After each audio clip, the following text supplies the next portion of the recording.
সূরা নিসার 93 নম্বর আয়াত আল্লাহ রাব্বুল আলামিন বলছেন যে ওয়ামান ইয়াকতুল মুমিনান মুতাআম্মিদান ফাজাযাউহু জাহান্নাম। আল্লাহ পাক বলেন, যেই ব্যক্তি ইচ্ছাকৃতভাবে একজন মুমিন বান্দাকে হত্যা করবে তার জাযা, তার শাস্তি হলো জাহান্নাম। এখানে আল্লাহ পাক স্টপ করেন নাই।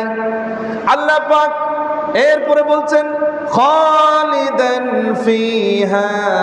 আল্লাহ বললেন সে জাহান্নামে চিরকাল অবস্থান করবে। আল্লাহ পাক এই কথা বলার পরেও আল্লাহ পাক স্টপ করেন নাই, বন্ধ করেন নাই। এরপর আল্লাহ পাক বলছেন ওয়াগাদিবাল্লাহু আলাইহি। আল্লাহ পাক তার উপর রাগান্বিত হয়ে যাবেন। যেই ব্যক্তি একজন মুমিন মুসলমানকে হত্যা করবে সে শুধু জাহান্নামে যাবে না, সে চিরকাল জাহান্নামে থাকবে। আল্লাহ পাক তার উপরে সারাটি জীবন, গোটা কিয়ামত পর্যন্ত, জাহান্নামে প্রবেশ করা পর্যন্ত তার উপরে রাগান্বিত থাকবেন। নাউজুবিল্লাহ। শুধু তাই নয়, আল্লাহ পাক এর পরেও স্টপ করেন নাই। ওয়ালাআনাহু। আল্লাহ পাক বলছেন তার উপরে আল্লাহ পাকের লানত, গজব বর্ষিত হবে। শুধু তাই নয়, ওয়াআদ্দা লাহু আযাবান আযীমা। আল্লাহ বললেন শুধু তাই নয়, তাকে জাহান্নামে দেওয়া হবে, চিরকাল জাহান্নামী করা হবে। আল্লাহ পাক রাগান্বিত থাকবেন, তার উপর আল্লাহর লানত বর্ষিত হবে। শুধু তাই নয়, ওয়াআদ্দা লাহু আযাবান আযীমা, তার জন্য মহান শাস্তির ব্যবস্থা করা হবে। নাউজুবিল্লাহ। তাহলে সূরা নিসার 93 নম্বর আয়াতে আল্লাহ বললেন একজন মুমিন মুসলমানকে যে হত্যা করবে সে তো জাহান্নামে যাবেই। শুধু জাহান্নামে যাবে না, খালিদান ফিহা, চিরকাল জাহান্নামে থাকবে। জাহান্নাম থেকে আবার জান্নাতে আসার সুযোগ হবে না তার। মুমিন মুসলমান যারা অপরাধ করেছে তারা তো জাহান্নামে শাস্তি পেয়ে, হয়তো একবার যারা কালিমা পড়েছে মুসলমান, যারা একদিন না একদিন বেহেশতে আসবে।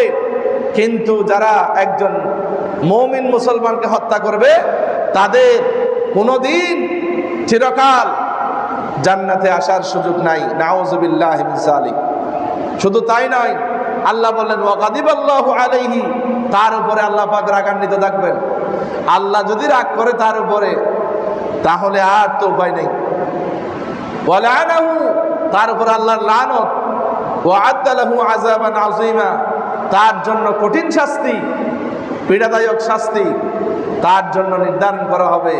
সম্মানিত হাজিরিন, আর যারা বর্তমান বাংলাদেশে গোটা বিশ্বময় হিটলার থেকে শুরু করে, ইহুদিদের রাজা হিটলার থেকে শুরু করে সমস্ত মানুষ যারা মুমিন মুসলমানকে হত্যা করবে, ইসরায়েলের কুখ্যাত সন্ত্রাসী নেতানিয়াহু সহ গোটা দুনিয়ার বুকে যারা লক্ষ লক্ষ হাজার হাজার মুসলমান মেরেছে, তাদেরকে তো আপনি বাংলাদেশের জমিনে বিচার করে আপনি শাস্তি দিতে পারবেন না।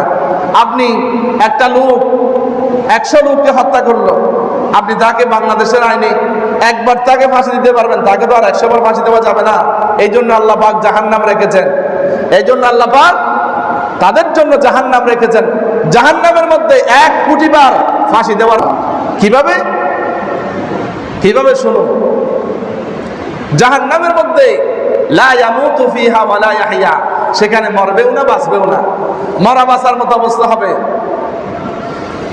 আল্লাহ পাক বলেন বাংলাদেশের জমিনে, গোটা দুনিয়ার জমিনে যারা শত শত হাজার হাজার মানুষকে হত্যা করবে, মুমিন মুসলমানকে হত্যা করবে, তাদেরকে দুনিয়ার জমিনে, বাংলাদেশের আইনে, পৃথিবীর আইনে শাস্তি দেওয়ার কোনো বিধান নাই, সর্বোচ্চ শাস্তি দেওয়ার কোনো বিধান নাই। আল্লাহ পাক বলেন তার জন্য আমি জাহান্নাম রেখেছি। জাহান্নামের মধ্যে 1000 বার নয়, কোটি বার নয়, লক্ষ লক্ষ বার, কোটি কোটি বার তাকে ফাঁসি দেওয়ার মতো, আযাব দেওয়ার মতো শাস্তি জাহান্নামের মধ্যে আল্লাহ পাক নির্ধারণ করে রেখেছেন। সুবহানাল্লাহ।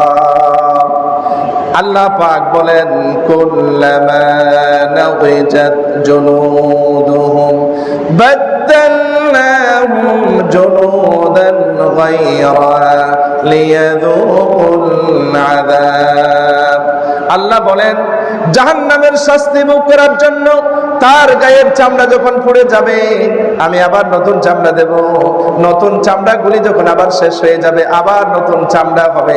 এইভাবে করে যতগুলি মানুষকে হত্যা করেছো, যতগুলি মানুষকে তুমি, যত পরিবারকে তুমি এতিম বানিয়েছো, বিধবা বানিয়েছো, গোটা জাতিকে যারা হত্যা করেছো, তোমাদের জন্য জাহান্নামে আযাবের কোনো সমাপ্তি হবে না। সুবহানাল্লাহ। সুতরাং সম্মানিত হাজিরিন, আল্লাহর ঘরের মেহমান বৃন্দ, যারা মানুষকে হত্যা করবে তারা চিরকাল জাহান্নামী। তারা সমাজের যত বড় নেতা হোক, তারা দেশের যত বড় গ্রহণযোগ্য ব্যক্তি হোক, সে যদি মানুষ হত্যা করে থাকে তাহলে সে চিরকাল জাহান্নামে থাকবে। তার জন্য কোনো দয়া মায়া মহব্বত কাজে আসবে না। ওয়াগাদিবাল্লাহু আলাইহি, তার উপরে ওয়ালানাহু, তার উপরে আল্লাহর গজব এবং লানত থাকবে, আল্লাহ তার উপর রাগান্বিত থাকবে। নাউযুবিল্লাহি মিন যালিক। সম্মানিত হাজিরিন, একজন মানুষ, একজন মুমিন মুসলমান, এই গোটা দুনিয়ার মুখে যত মানুষ আছে, হিন্দু বুদ্ধ খ্রিস্টান, সমগ্র মানুষের সম্মান রয়েছে। তার মধ্যে সমগ্র মানুষের মধ্য থেকে সবচেয়ে সম্মানী হলো মুসলমানরা। সুবহানাল্লাহ, সুবহানাল্লাহ। মুসলমানেরা যদি গোসল ফরজ হয় এরপরও তারা নাপাক নয়। আল্লাহ বলছেন যারা হিন্দু, ইন্নামাল মুশরিকুনা নাজাসুন, যারা ঈমান আনে নাই, মুসলমান, হ্যাঁ মুসলমান নয়, গায়রে মুসলিম, নন মুসলিম, এরা নাপাক, এরা নাপাক। এরা যেই প্লেটে খাবার খায় সেই প্লেটে আপনি খাবার খাইতে পারবেন না, ভালো করে ধুইতে হবে। সম্মানিত হাজিরিন, কুকুর যেমন নাপাক, যারা গায়রে মুসলিম, নন মুসলিম, এরা নাপাক। কিন্তু একজন মুমিন মুসলমান, সে যদি গোসল ফরজ হয় এরপরও আল্লাহর কাছে প্রকৃতপক্ষে সে নাপাক নয়। সুবহানাল্লাহ। যেমন দেখেন হযরতে হানজালা রাদিয়াল্লাহু তাআলা আনহু, নাওয়ারাল্লাহু মারকাদাহু ওয়া জাআলাল জান্নাতা মাসওয়াহু। হযরতে হানজালা রাদিয়াল্লাহু তাআলা আনহু রাতের বেলা গোসল ফরজ হয়েছে, যুদ্ধের ময়দানে শহীদ হয়েছে, শরীরটাকে টুকরো টুকরো করেছে। আকাশের ফেরেশতারা হযরতে হানজালা রাদিয়াল্লাহু তাআলা আনহুর শরীরটাকে একত্রিত করে জমা করে, শরীরটাকে জমা করে জান্নাতের জমজমের, জান্নাতের মেশকে আম্বর দিয়া, জমজমের কূপের পানি দিয়া সুন্দর করে গোসল দিয়েছেন। এমন গোসল দিয়েছেন, হযরতে হানজালা রাদিয়াল্লাহু তাআলা আনহুর স্ত্রী এসে জিজ্ঞেস করলেন, ইয়া রাসূলুল্লাহ সাল্লাল্লাহু আলাইহি ওয়াসাল্লাম, আমার স্বামী রাত্রে গোসল ফরজ ছিল, সে গোসল করার সময় পায় নাই, সে গোসল করার সময় পায় নাই। আপনি যুদ্ধের আহ্বান করেছেন, আপনার যুদ্ধের ডাক শুনে আমার স্বামী গোসল করার মতো 2 মিনিট 5 মিনিট সময় অপেক্ষা করে নাই, জিহাদের ময়দানে শরীক হয়েছে। সমগ্র সাহাবীদেরকে যদি গোসল দেওয়া না হয়, আমার স্বামীকে যেন গোসল দেওয়া হয়। সুবহানাল্লাহ। হযরত রাসূল বললেন, ও হানজালার স্ত্রী, ও আমার বোন, তুমি চিন্তা করো না, পেরেশানি নিও না, তুমি হতাশ হওয়ার কারণ নাই, তোমার স্বামীকে গোসল দেওয়ার দরকার নাই। তোমার স্বামীকে আল্লাহর রহমতের আকাশের ফেরেশতারা জান্নাতের পানি দিয়া গোসলের ব্যবস্থা করেছেন। সুবহানাল্লাহ। সুতরাং সম্মানিত হাজিরিন, মুসলমানদের দাম সবচেয়ে বেশি। মুসলমানদের রক্ত সম্পর্কে নবী করিম সাল্লাল্লাহু আলাইহি ওয়াসাল্লাম সহিহ মুসলিমের 2564 নম্বর হাদিসের মাধ্যমে বলছেন, একজন মানুষ খারাপ হওয়ার জন্য যথেষ্ট যে মানুষকে হিংসা করবে, হেয় প্রতিপন্ন করবে। বেহাসবিন ইমরিন মিনাশ শাররি আন ইয়াহজুরা আখাহুল মুসলিম, কোন মুসলমান ভাইকে হিংসা করা সবচেয়ে নিন্দনীয় কাজ। সবচেয়ে খারাপ মানুষ ওই ব্যক্তি যে তার মুসলমান ভাইকে হেয় প্রতিপন্ন করবে। এরপরে নবী করিম সাল্লাল্লাহু আলাইহি ওয়াসাল্লাম বললেন, কুল্লুল মুসলিমি আলাল মুসলিমি হারামুন দামুহু ওয়া মালুহু ওয়া ইরদুহু। নবী করিম সাল্লাল্লাহু আলাইহি ওয়াসাল্লাম বললেন, একজন মুসলমানের উপরে আরেকজন মুসলমানের জান, মাল এবং ইজ্জত আবরু সমস্ত কিছুর হেফাজতের গ্যারান্টি দিয়েছেন। সুবহানাল্লাহ। অর্থাৎ একজন মুসলমান, মুমিন মুসলমান কোনোদিন একজন মুসলমান ভাইয়ের জানের ক্ষতি করতে পারবে না, জীবনের ক্ষতি করতে পারবে না, তাকে হত্যা করা যাবে না, তাকে তার সম্পদ নষ্ট করা যাবে না, তার সম্পদ ভক্ষণ করা যাবে না, এবং তার স্ত্রী, পরিবার পরিজন, তার ছেলে মেয়ের ইজ্জত আবরু, ইজ্জত সম্ভ্রম নষ্ট করা যাবে না। সুবহানাল্লাহ। বর্তমান সময়ে বাংলাদেশের প্রত্যেকটি কোনায় কোনায় আজকে নারীদের ইজ্জত, আজকে নারীদেরকে দর্শন করা হচ্ছে, আজকে কারা করতেছে সবকিছু আজকে বাংলাদেশের 18 কোটি মুসলমান, 18 কোটি মানুষের কাছে আজকে স্পষ্ট হয়ে যাচ্ছে। নারীর ইজ্জত নিচ্ছে, দুর্নীতি করতেছে, চাঁদাবাজি করতেছে, টেন্ডারবাজি করতেছে। বাংলাদেশের মুসলমানদের জান মাল আজকে নিরাপত্তা নাই, আজকে নারীদের ইজ্জতের কোনো গ্যারান্টি নাই। অথচ মুসলমান নামের নামদারি মুনাফিকরা আজকে বাংলাদেশের নারীর উপরে আঘাত আনতেছে, নারীদেরকে দর্শন করতেছে, নারীদেরকে হত্যা করতেছে। আজকে গোটা বাংলাদেশের মধ্যে যারা এই কাজগুলি করতেছে, এদেরকে বাংলাদেশের মানুষেরা যদি মুসলমান হয় তাহলে এদেরকে চিহ্নিত করে এদেরকে অন্তর থেকে ঘৃণা এবং এদেরকে প্রতিহত করতে হবে। সুতরাং সম্মানিত হাজরিন, একজন মুসলমান যদি হও তাহলে একজন মুসলমানের তার জান, তার মাল, তার ইজ্জত আবরু উপরে আমি হস্তক্ষেপ, ইন্টারফেয়ার করতে পারবো না। সম্পূর্ণ হারাম। আল্লাহর নবী হারাম করে দিয়েছেন, আলাল মুসলিমি হারামুন। একজন মুসলমানের জান, একজন মুসলমানের সম্পদ আমি চুরি করলাম, ডাকাতি করলাম, তারপরে তাকে হত্যা করে তার সম্পদ নিয়ে নিলাম, তাকে নিজের স্বামীকে বেঁধে তারপরে স্ত্রীকে পারাক্রমে দর্শন করলাম, সম্পূর্ণ হারাম। এই সমস্ত কাজগুলি যারা করবে তারা হলো পৃথিবীর নিকৃষ্ট জাতি। অথচ এই মুসলমান হলো পৃথিবীর সবচেয়ে সর্বশ্রেষ্ঠ জাতি। আল্লাহ পাক আমাদের সবাইকে বোঝার তৌফিক দান করুন। সম্মানিত হাজরিন, আল্লাহর ঘরের মেহমানবৃন্দ, সর্বপ্রথম হত্যাযজ্ঞ চালিয়েছেন হযরতে আদম আলাইহিস সালাতু ওয়াস সালামের ছেলে। হযরতে আদম আলাইহিস সালাতু ওয়াস সালামের ছেলে কাবিল প্রথম হত্যাযজ্ঞ চালিয়েছেন। এই কাবিল পৃথিবীর ইতিহাসে সবচেয়ে প্রথম অপরাধ মানুষকে হত্যা করা। এবং এই কিয়ামত আসা পর্যন্ত যারা এই হত্যাযজ্ঞ চালাবে, মানুষকে হত্যা করবে, এই হত্যাযজ্ঞের অপরাধের অর্ধেক গুনাহ কাবিলের আমলনামার মধ্যে যোগ হয়ে যাবে। সুতরাং এই হত্যাযজ্ঞ যারা চালাবে তারা চিরকাল জাহান্নামে থাকবে। এজন্য আল্লাহ পাক বললেন, ওয়াতুলু আলাইহিম নাবা ইবনাই আদম বিল হক ইযা ক্বাররাবা কুরবানান ফাতাকাব্বালা মিন আহাদিহিমা ওয়া লাম ইউতাকাব্বাল মিনাল আখার ক্বালা লাআকতুলান্নাক। হযরত আদম আলাইহিস সালাতু ওয়াস সালামের ছেলে কাবিল বলল যে আমি তোমাকে হত্যা করব, আমি আমার সাথে জন্ম নেওয়া আমার বোনকে, আমার নিজের মায়ের পেটের বোনকে আমি বিয়ে করব, তোমাকে আমি প্রয়োজনে হত্যা করব। তখন নিজের ভাই হাবিল বলতেছে, ক্বালা লাআকতুলান্নাকা ক্বালা ইন্নামা ইয়াতাকাব্বালুল্লাহু মিনাল মুত্তাকিন লাইন বাসাত্তা ইলাইয়া ইয়াদাকা লিতাকতুলানি মা আনা বিবাসিতিন ইয়াদিয়া ইলাইকা লিআকতুলাক ইন্নী আখাফুল্লাহ রাব্বুল আলামিন। আরেক ভাই বলল, হাবিল বলল, ভাই তুমি যদি আমাকে হত্যা করো, তুমি যদি আমাকে মারতে চাও, কিন্তু আমি তোমাকে মারবো না। ইন্নী আখাফুল্লাহ, কারণ আমি আল্লাহকে ভয় করি। আল্লাহর ভয় যাদের মধ্যে থাকবে তারা কোনোদিন একজন মানুষকে হত্যা করতে পারবে না। যাদের অন্তরের মধ্যে আল্লাহর ভয় নাই, তাকওয়া নাই, এরা মানুষকে হত্যা করে। সুতরাং এই হযরত আদম আলাইহিস সালামের ছেলে হাবিল বললেন, আমি তোমাকে হত্যা করব না, তুমি আমাকে হত্যা করতে পারো, কিন্তু আমি তোমাকে ইন্নী আখাফুল্লাহ রাব্বুল আলামিন, আমি মহান প্রতিপালক, আমি আল্লাহকে ভয় করি। সম্মানিত হাজরিন, সুতরাং কিয়ামতের দিন নিহত ব্যক্তির সমস্ত গুনাহগুলি হত্যাকারীর আমলনামার মধ্যে দিয়ে দেওয়া হবে। নবী করিম সাল্লাল্লাহু আলাইহি ওয়াসাল্লাম বলছেন, সুনানে তিরমিজি শরীফের হাদিস 2418 নম্বর হাদিসে নবী করিম সাল্লাল্লাহু আলাইহি ওয়াসাল্লাম বললেন, হাল তাদরুনা মানিল মুফলিস, সবচেয়ে নিঃস্ব ব্যক্তিকে তুমি কি জানো? তখন তারা বললেন, সবচেয়ে অসহায় নিঃস্ব ব্যক্তি। সাহাবায়ে কেরাম বললেন, ক্বালু মান লাইসা লাহু দিরহাম ওয়ালা মাতা, যার কাছে টাকা পয়সা নাই সেও তো নিঃস্ব।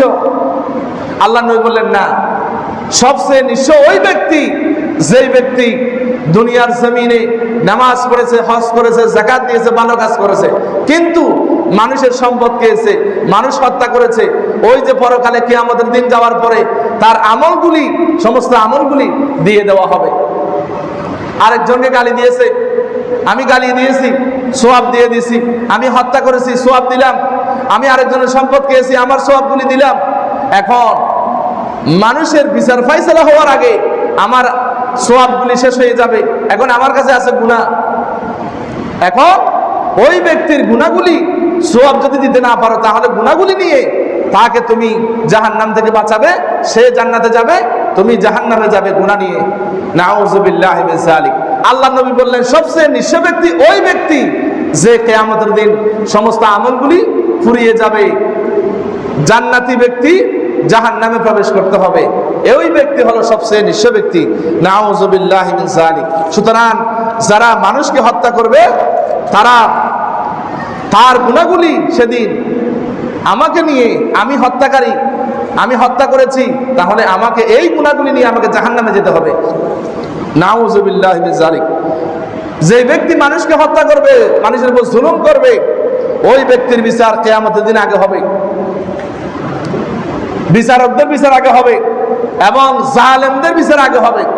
আমাদের দেশে অনেক বিচারক আছে যারা অন্যায়ভাবে রায় দেয়, অন্যায়ভাবে রায় দেয়। কারণ রায় যদি না দিই তাহলে যদি আমার চাকরি না থাকে, অনেক বিচারক আছে। আল্লাহ বললেন আলাইসাল্লাহু বিআহকামিল হাকিমিন, আমি তোমাদের উপরে কি, আমি বিচারকদের উপর কি বিচারক নই? আল্লাহ হলেন সবচেয়ে বড় বিচারক, আল্লাহ হলেন সবচেয়ে বড় বিচারক। সেদিন আল্লাহ বিচারকদের বিচার করবেন, জালিমদের বিচার করবেন। যারা মানুষকে হত্যা করেছেন, কিয়ামতের দিন সর্বপ্রথম জালিমদের বিচার হবে। আমার কথা নয়, নবী করিম সাল্লাল্লাহু আলাইহি সাল্লাম বুখারী শরীফের 6533 নম্বর হাদিসে নবী করিম সাল্লাল্লাহু আলাইহি সাল্লাম বলছেন, আউয়ালু মা ইউকদা বাইনান নাসি বিদ্দিমা, সর্বপ্রথম রক্ত প্রবাহিত যারা করেছে, মানুষকে হত্যা করেছে, তাদের বিচার আগে হবে। নাউযুবিল্লাহি মিন যালিক। সম্মানিত হাজিরিন, আল্লাহর ঘরের মেহমানবৃন্দ, তারা কিয়ামতের দিন তারা আফসোস করবে। মানুষকে যারা হত্যা করেছে, যারা মানুষকে হত্যা করার জন্য আদেশ দিয়েছে, কিয়ামতের দিন তারা আফসোস করবে। তারা বলবে আজকে আমাদের ধন সম্পদ টাকা পয়সা তো কোনো কাজে আসতেছে না, আজকে আমাদের ক্ষমতা, আমাদের পাওয়ার আজকে কোনো কাজে আসতেছে না।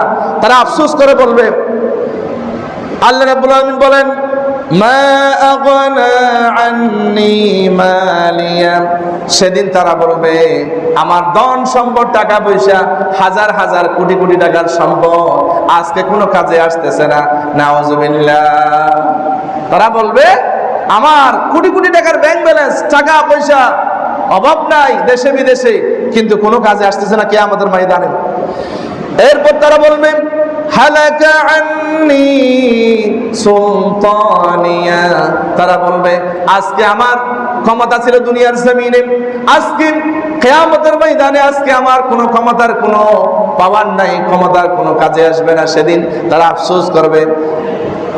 এই জালিমদের সম্পর্কে আল্লাহ পাক বলবেন, জালিমদের ব্যাপারে আল্লাহ পাক নির্দেশ দিবেন, আদেশ দিবেন, খুযুহু ফাগুল্লু সুম্মাল জাহিমা সাল্লু সুম্মা ফি সিলসিলাতিন সাবউনা যিরাআন ফাসলুকু। আল্লাহ বলবেন এই জালিমদেরকে ধরো, তাদেরকে হ্যারাস করো, পাকড়াও করো। সুম্মাল জাহিমা সাল্লু, তাদেরকে জাহান্নামের মধ্যে নিক্ষেপ করো। সুম্মা ফি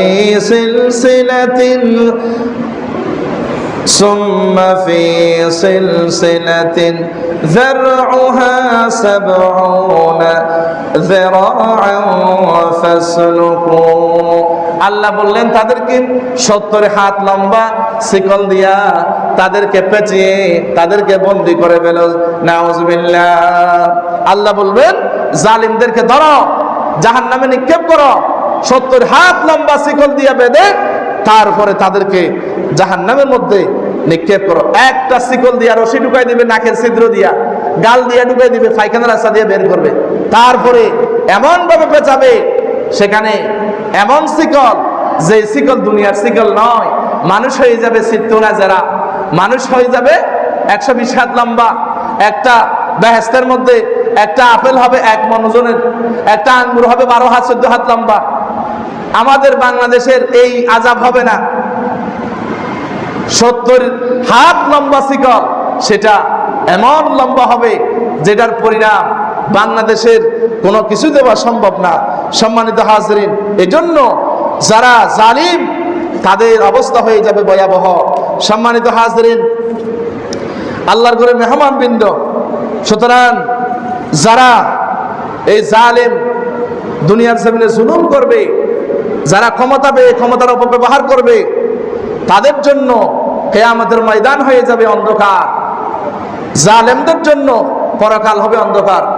আয-যুলমু, নবী করিম সাল্লাল্লাহু আলাইহি ওয়াসাল্লাম বলছেন, ইত্তাকুয যুলমা ফাইন্না যুলমা যুলুমাতুন ইয়াউমাল কিয়ামা। তোমরা জুলুমকে ভয় করো, জুলুম থেকে বেঁচে থাকো, কারণ এই জুলুম কিয়ামতের দিন অন্ধকার হয়ে যাবে। সুতরাং সম্মানিত হাজিরিন, আল্লাহর ঘরে মেহমানবৃন্দ, মানুষের উপর জুলুম করা, অন্যায়ভাবে মানুষের উপরে ইন্টারফেয়ার করা, এটা সবচেয়ে মারাত্মক, সবচেয়ে বড় অপরাধ।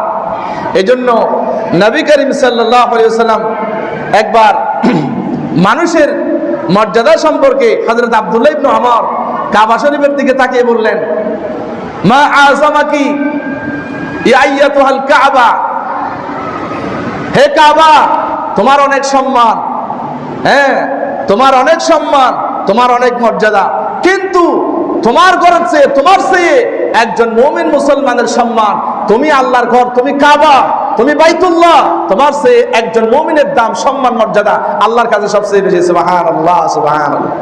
হযরত قال ونظر ابن عمر يوما الى البيت او الى الكعبه فقال ما عظمك وعظم حرمتك। আব্দুল্লাহ ইবনে ওমর বললেন, তোমার কত সম্মান মর্যাদা, ওয়াল মুমিনু আ'যামু হুরমাতান ইনদাল্লাহি মিনকি, বললেন একজন মুমিনের মর্যাদা, তুমি আল্লাহর ঘরের চেয়ে একজন মুমিনের মর্যাদা আল্লাহর কাছে সবচেয়ে বেশি। সুবহানাল্লাহ, সুবহানাল্লাহ। সম্মানিত হাজিরিন, এজন্য এই পৃথিবী ধ্বংসের চেয়ে একজন মুমিনের দাম সবচেয়ে বেশি। আমি আপনাদেরকে বলছিলাম, গোটা দুনিয়া আল্লাহ পাক সৃষ্টি করেছেন মাত্র 6 দিনে। একজন মুমিন মুসলমানকে বানিয়েছেন আল্লাহ পাক 9 মাস ধরে বানিয়েছেন, 10 মাস ধরে মায়ের রেহেমের মধ্যে হাড্ডি দিয়ে, গোশত দিয়ে, চামড়া দিয়ে, হ্যাঁ বাপের মতো, মায়ের মতো, দাদার মতো, চাচার মতো, মামার মতো করে এত সুন্দর করে আল্লাহ পাক বানিয়েছেন। আল্লাহ পাক বললেন, আল মাল ওয়াল বানুনা যিনাতুল হায়াতিদ দুনিয়া, এগুলো হলো দুনিয়ার সৌন্দর্য, সুন্দর বাচ্চা, ধন সম্পদ, টাকা পয়সা, এগুলি হচ্ছে দুনিয়ার সৌন্দর্য। সুতরাং তুমি যখন ছোট ছিলা, আল্লাহ যখন তোমাকে বানিয়েছেন, তখন তুমি কত সুন্দর ছিলা, কত কিউট ছিলা, অথচ আল্লাহ পাকের কাছে, আল্লাহ পাকের কাছে, আল্লাহ পাকের কাছে এই দুনিয়ার ধ্বংসের চেয়ে একজন মুমিনের দাম সবচেয়ে বেশি। আমার কথা নয়, নবী করিম সাল্লাল্লাহু আলাইহি ওয়াসাল্লাম বলছেন, সুনানে নাসাই শরীফের হাদিস, হাদিস নাম্বার 3987, নবী করিম সাল্লাল্লাহু আলাইহি ওয়াসাল্লাম বলছেন, আন আব্দুল্লাহ ইবনে আমর ওয়া আনিন নবী সাল্লাল্লাহু আলাইহি ওয়াসাল্লাম قال লা যাওয়ালুদ দুনিয়া আহওয়ানু ইনদাল্লাহি, আল্লাহর কাছে গোটা দুনিয়া ধ্বংস হওয়া সম্ভব মিন কাতলি রাজুলিন মুসলিমিন, একজন মুসলমান হত্যার চেয়ে, একজন মুসলমান হত্যার চেয়ে, এই গোটা দুনিয়া ধ্বংসের চেয়ে একজন মুমিন মুসলমানের দাম আল্লাহর কাছে সবচেয়ে বেশি। এজন্য সম্মানিত মুসলমান, সম্মানিত হাজিরিন, আল্লাহর ঘরে মেহমানবৃন্দ, একজন মুমিন মুসলমানকে যে হত্যা করবে, আল্লাহ বললেন সে যেন গোটা দুনিয়ার মানুষকে হত্যা করলো। মান কাতালা নাফসান বিগাইরি নাফসিন আও ফাসাদিন ফিল আরদি ফাকান্নামা কাতালান নাসা জামিআ, সে যেন সমগ্র মানব জাতিকে হত্যা করলো। ওমান আহইয়াহা ফাকান্নামা আহইয়ান নাসা জামিআ, আর যে ব্যক্তি একজন মুসলমানকে বাঁচিয়ে দিল, একজন মুসলমানকে মুক্ত করে দিল, সে যেন গোটা দুনিয়ার মানুষকে মুক্ত করে দিল। সুবহানাল্লাহ, সুবহানাল্লাহ।